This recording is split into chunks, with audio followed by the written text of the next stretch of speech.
प्रिय दर्शकों, स्वागत है आप सभी का अध्यात्म और ज्योतिष की इस यात्रा में। मैं हूं आपके साथ देवभूमि ऋषिकेश उत्तराखंड से आचार्य आशीष। फटाफट बिना समय गंवाए हम लोग चर्चा करेंगे आज विंशोत्तरी महादशा के बाद अब योगिनी महादशाओं पे। मैं आपको अनेकों बार समझाता हूं, जन्म कुंडली का 3 ही आधार हो सकता है, होता भी यही है। या तो आपकी जन्मकालिक ग्रह स्थिति को देख करके कहा जा सकता है शुभाशुभ फल, या फिर आपकी वर्तमान दशाओं को देखकर कहा जा सकता है, या फिर विंशोत्तरी महादशाओं को देखकर योगिनी को देखकर कहा जा सकता है। मैं आज योगिनी पर चर्चा करूंगा। फटाफट नए दर्शक हैं तो चैनल को सब्सक्राइब करते हुए आगे बढ़ेंगे, बेल आइकन जरूर प्रेस कर लें ताकि आने वाले समय में भी आप ऐसे ही ज्ञानवर्धक चर्चाओं के साथ हमारे साथ जुड़ सकें। तो बंधुओं, आज मैं यहां पर बताऊंगा योगिनी महादशा कैसे और कौन सी दशा क्या फल देती है। लेकिन इससे पहले इसका बेस समझना महत्वपूर्ण हो जाता है। योगिनी महादशाओं किस पर आधारित हैं, इनके लॉर्ड कौन होते हैं। जैसे सूर्यादि नवग्रहों का जो आधार है, जो फल है, उसी आधार पर ये भी फल देते हैं, यानी योगिनियां भी फल देती हैं।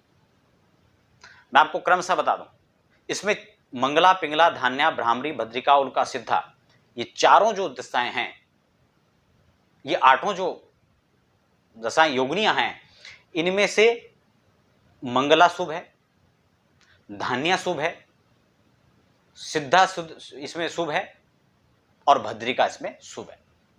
लेकिन मैं क्रमशः चर्चा करूंगा।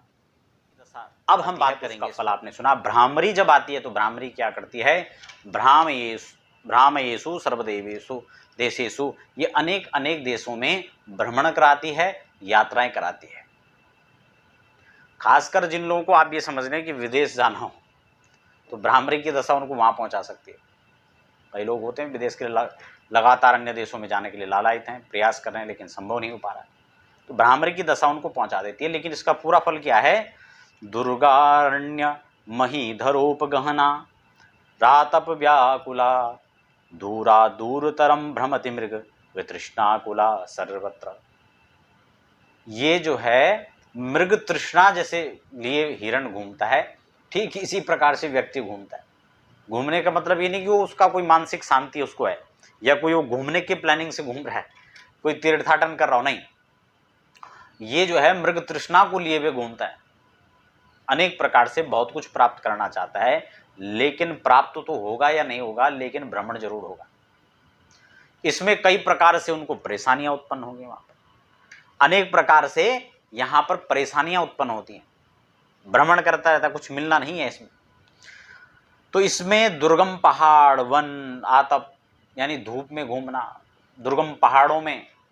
अब इसका मतलब ये नहीं कि वो पहाड़ों में ही घूमेगा, वो कहीं भी घूम रहा है, लेकिन वो उसके लिए पहाड़ जैसा है, बड़ी कठिनाइयों पूर्ण, बड़ा संघर्षपूर्ण उसकी यात्रा है, सुखद नहीं है यात्रा। और इतना ही नहीं, धूप में व्याकुल तृषित होकर के दूर दूर तक मृग तृष्णा के समान कहीं कुछ मिलने ना, भाग रहा है। और जिस सुगंधि की तलाश में भाग रहा है, जिसको प्राप्त करने के लिए भाग रहा है, वह मिलेगा, इसका कुछ भी तय नहीं है। बल्कि यदि राजवंशीय हो तो भी, राजा भी हो तो भी, वह अपना सब कुछ छोड़ करके, वंचित उससे हो करके, फिर वह भी भागने लगता है। जिसके पास था वह भी भागने लगता है, और घूमता घूमता देश विदेश में घूमता हुआ भी भूमि शयन आदि स्थिति ये हो जाती है कि सब कुछ खत्म हो जाता है, भूमि में शयन करने की स्थिति हो जाती है। किसकी दशा में, भ्रामरी की दशा।